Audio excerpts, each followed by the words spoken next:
Ég heiti Sandra Dís Benediktsdóttir og ég greinist með krabbamein í vinstra brjósti og upp á því fer ég yfir í aðgerð og þarf svo að fara í geislameðferð 3 mánuðum seinna. Maður veit ekkert hvað maður var inn í. Maður er bara heyrt þetta og maður ímyndar sér svona pínu bíómyndaatriði skilur og maður er pínu stressaður yfir í. Svo veit maður ekkert hvað maður er að ganga í gegnum. En þegar ég labbaði inn í, hún heitir Eir, vélin sem ég fór í, þá var hún bara risastór föst við veggina og ég alveg bara, wow, hvað er það? Hvernig verður þetta? Hvernig upplifi ég þetta?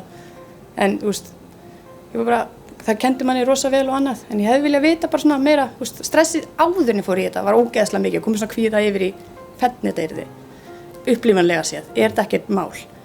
Og þegar ég var búin að upplifa það, þá fékk ég svona tilfinninguna fyrir aðra, ég er ekki kvíðamanneskja yfir höfuð, þannig að þetta valdi mér kvíða og krakkarnir voru að spyrja og reyna að útskýra og það er ekki hægt, bara einhver risavél hérna og annað.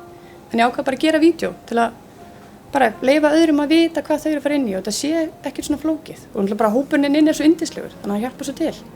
Ég tók eiginlega bara allt ferlið, bara frá byrjun til endar þannig séð og hvernig þetta virkaði, hvernig vélin væri og hvað ég væri að gera í vélinni og hvað gerði hvað.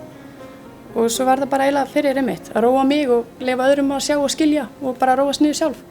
Það eru margir fá krabbamein og veit ekkert hvað er gangi inn í og það er nógu erfitt. Þannig að ég er bara leiður ég búin að prófa þetta og finna að þetta var ekkert mál. Þá fekk ég svona, vá, af hverju vissi ég það ekki bara, ég þurfti ekkert að stressa svona mikið fyrir þetta. Það var eiginlega bara eins og ég segi, ég mætti alltaf fyrr og spjallaði bara fólki fram í bara með gleði. Það er allir viljandi lifa, vilja allir hafa gaman á meðan. Og fólki hérna inni er svo yndislegt og mann allt eftir manni.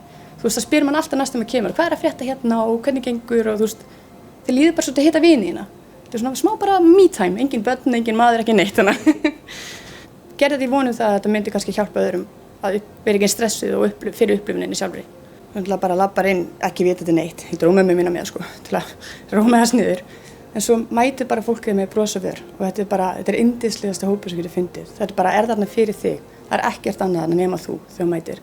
Og þau bara útskýra allt sem þú spyrð og þau leiða þig gegnum allt og svo sest maður í biðstofuna þegar maður er að bíða eftir tímum og ef þau sjá þig það heilsaðu upp á þig og fólki hérna inni, ef þú þorir enginn að byrja að tala en ef maður byrjar að tala þá kynnist maður fólki þvílíkt, ég er búin að kynnast nokkrum inn í gegn.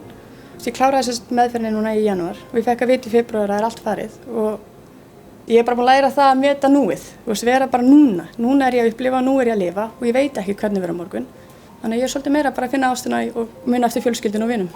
Já.